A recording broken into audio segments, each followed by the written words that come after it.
रात का समय था। आसमान काले बादलों से ढका हुआ था। दूर एक छोटे से गांव के पास एक घना और भयावह जंगल था, जिसे भूल भुलैया वन के नाम से जाना जाता था। कहते हैं, इस जंगल में कई प्राचीन रहस्य छिपे हुए थे। जिन्न, पिशाच और छलावा, तीनों अलौकिक प्राणियों ने इसे अपना ठिकाना बना रखा था। गांव के कुछ युवकों ने जंगल में कदम रखने की चुनौती स्वीकार की। उनका मकसद था जंगल की सच्चाई जानना। उनके कदमों से सूखी पत्तियों की चरमराहट गूंजी। तभी ठंडी हवा का झोंका आया और उनके कानों में एक फुसफुसाहट सुनाई दी। तुम्हें यहाँ नहीं आना चाहिए था। गहराई में जाते ही उनकी टॉर्च की रोशनी अचानक बंद हो गई। तभी एक विशाल धुएं का गुबार उनके सामने प्रकट हुआ। यह कोई और नहीं बल्कि जिन्न था। उसकी लाल आंखें और भारी आवाज ने पूरे माहौल को कंपा दिया। जिन्न गरज कर बोला, जो मेरी सीमा में आता है वो जिंदा नहीं बचता। युवकों में से एक ने हिम्मत दिखाई और उससे कहा, हम सिर्फ सच जानने आए हैं। जिन्न हंसा और बोला, सच? यहाँ सच जानने का मतलब मौत है।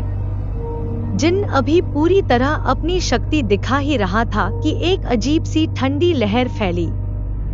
अंधेरे से एक तेजधार वाली आवाज आई। यह पिशाच था। उसकी नुकीली दांतों वाली मुस्कान और तेज लाल जीभ ने युवकों को डर से जड़ कर दिया। पिशाच ने जिन्न की ओर देखते हुए कहा, यह शिकार मेरा है, पीछे हट जाओ। जिन्न ने गुस्से में जवाब दिया, मैं किसी को अपना शिकार नहीं छोड़ता। दोनों में टकराव शुरू हो गया। जंगल की जमीन कांपने लगी। जिन्न और पिशाच के बीच युद्ध जारी था। तभी पेड़ों के पीछे से एक मखौल भरी हंसी सुनाई दी।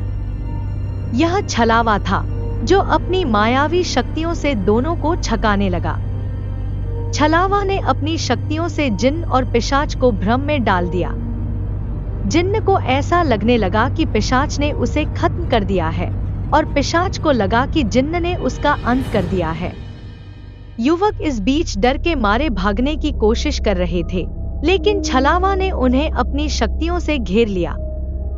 तभी जिन्न और पिशाच समझ गए कि यह छलावा का खेल है। तीनों के बीच भयानक युद्ध शुरू हो गया। हर तरफ आग, धुआं और चीखें गूंजने लगी।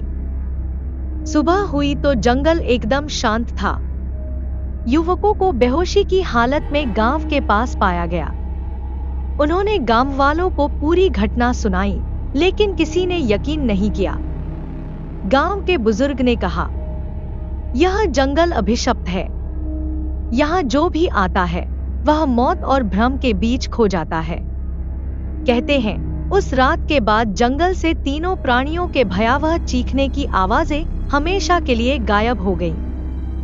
लेकिन जो भी उस जंगल की ओर गया वो कभी वापस नहीं लौटा। क्या तीनों प्राणी खुद को खत्म कर चुके थे या उनका युद्ध अब भी जारी है? यह राज आज भी बना हुआ है।